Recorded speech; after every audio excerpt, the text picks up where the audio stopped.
triangle ABC, a plus b plus c equal to pi, then show that cos square a plus cos square b minus cos square c equal to 1 minus 2 sin a into sin b into cos c. तर इथे LHS साइडला सगळ्या terms ह्या cos square मध्ये आहे. Angle different आहे a b आणि c, इथे प्लस आहे इथे मायनस आहे. RHS साइडला ज्या टर्म्स आहेत त्या साइन आणि कॉस मध्ये आहे. अँगल डिफरंट आहे a b आणि c आणि ह्यांच्यामध्ये मल्टिप्लिकेशन आहे. तर इथे आपण LHS सॉल्व करू आणि it is equal to RHS prove करू. Solution LHS side equal to cos square a plus cos square b minus cos square c. इथे आपल्याला फॉर्म्युला वापरायचा आहे cos square theta equal to 1 plus cos 2 theta divided by 2. Now first put here theta equal to a and here theta equal to b. तर आधी आपल्याला ह्या दोन फंक्शनचा विचार करायचा आहे. cos square a plus cos square b equal to 1 plus cos 2a divided by 2 and cos square b means 1 plus cos 2b divided by 2 minus cos square c. 1 divided by 2 plus cos 2a divided by 2 plus cos 2b divided by 2 minus cos square c. तर इथे half आणि half equal to half. 1 plus 1 divided by 2 means 2 upon 2 equal to 1. आता इथे cos 2a divided by 2a आणि इथे cos 2b divided by 2a. तर इथे आपण कंसाच्या बाहेर हाफ घेऊ. Take half outside bracket and remaining terms are inside bracket. cos 2a plus cos 2b minus cos square c. इथे आपल्याला फॉर्म्युला वापरायचा आहे cos c plus cos d equal to 2 cos c plus d into cos c minus d upon 2. cos c plus d upon 2 into cos c minus d upon 2. हा formula वापरायचा इथे factorisation formula where here c equal to 2a and d equal to 2b. Put c equal to 2a and d equal to 2b. 1 plus half 2 cos c plus d means 2a plus 2b divided by 2 into cos 2a minus 2b divided by 2 minus cos square c equal to 1 plus half in bracket 2 cos 2 divided by 2. 2a plus 2b means 2 in bracket a plus b divided by 2. 2 1 2, 2 1 2. a plus b into cos a minus b. Similarly, 2a minus 2b means what? 2 in bracket a minus b and divided by 2 means a minus b.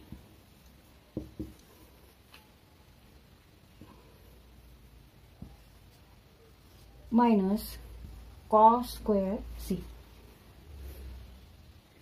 Cos a plus b. Now a plus b. Now use here property of triangle, that is sum of measures of all angles of triangle equal to 180 degree means pi. Therefore a plus b equal to pi minus c. तर इथे आपल्याला a plus b equal to pi minus c घ्यायचे. Equal to 1 plus half in bracket 2 cos pi minus c into cos a minus b minus cos square c. आता इथे हे pi minus c हे allied angles झाले आणि इथे आता allied angles चा फॉर्म्युला वापरायचा for cosine function where n is here even number equal to 1 plus आता इथे हाफ आहे अँड इंटू 2 आहे आणि इथे सुद्धा मल्टिप्लिकेशन असते. मग आपण हे असं कट करू शकतो. Half into 2 means 2 upon 2 equal to 1. 2 1 जा 2, 2 1 जा 2. Remaining terms are cos pi minus c into cos a minus b minus cos square c. आता इथे आपण फॉर्म्युला वापरू allied angles for cosine function. cos pi minus c. Now cos n pi by 2 plus minus theta equal to plus minus cos theta.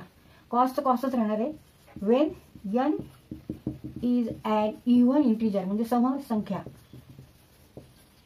आता इथे n equal to 2 आहे. Here n equal to 2. Therefore plus minus cos theta is here c. आता इथे plus घ्यायचं का minus घ्यायचं कशावर depend आहे, तर तो अँगल कोणत्या क्वाड्रंटमध्ये आहे आणि तिथे तो पॉझिटिव्ह आहे का फंक्शन ते बघायचं. The cos pi minus c, pi means what 180 degree, means angle lies in second quadrant. This angle is pi minus c. y axis, x axis, negative x axis, negative y axis. Now by definition cos means what? Cos means x coordinate, and in second quadrant all numbers on x axis are here negative. Therefore take here negative, means in second quadrant cos is negative. So negative cos c equal to 1 plus minus cos c into cos a minus b minus cos square c equal to 1 minus cos, ही आधी term घेऊ आपण, cos square c, नंतर minus cos c into cos a minus b. आता इथे cos c आहे, इथे cos square c आहे, तर इथे आपण cos कंसाच्या बाहेर घेऊ शकतो, कॉमन घेऊ शकतो cos c, and in bracket cos c plus कंसामध्ये घेतल्यामुळे इथे मायनसचा प्लस झाले, कारण कंसाच्या बाहेर मायनस आहे म्हणून इथे आपण प्लस केलं, चेंज केली sign. cos c in plus cos a minus b.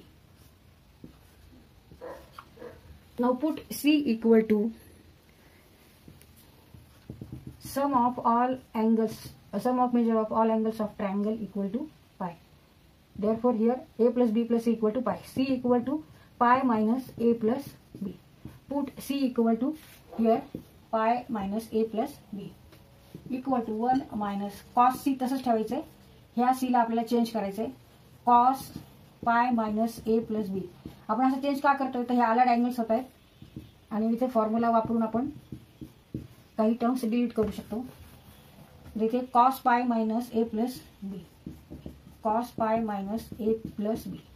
Now here n is even, so use formula cos in bracket n pi by 2 plus minus theta equal to plus minus, इथे cos तर cosच राहणार आहे, cos theta when n is an even integer.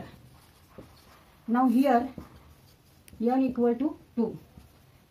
Therefore answer is here cos y minus a plus b means plus minus cos theta is here a plus b.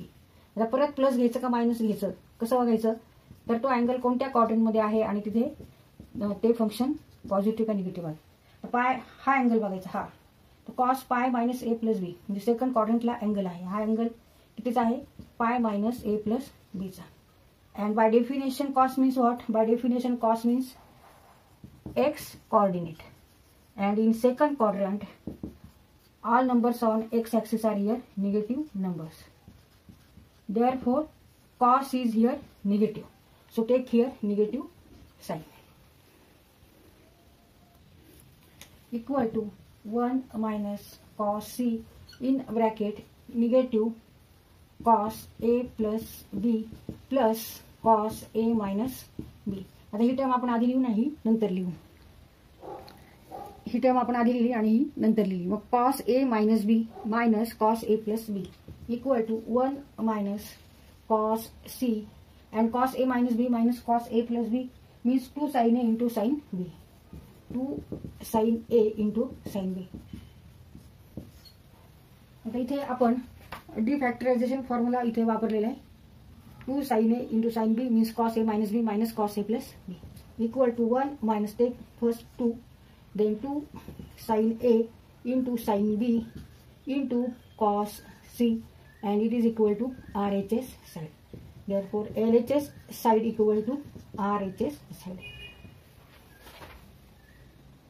तर इथे आपला हा problem solve करून झालाय. तर आपण हा क्वेश्चन, हा प्रॉब्लेम सॉल्व्ह करताना फॉर्म्युलांचा वापर केलेला आहे. कोणकोणते फॉर्म्युले आहेत, तर cos square theta equal to 1 plus cos 2 theta divided by 2, आणि त्याच्यानंतर मग cos c plus cos d, that is factorisation formula वापरला. त्याच्यानंतर allied angles for cosine function when n is an even integer, तो फॉर्म्युला आहे. त्याच्यानंतर परत allied अँगल्सचा वापरलेला आहे आणि त्याच्यानंतर मग आपण इथे डिफॅक्टरायझेशन फॉर्म्युला वापरला आहे.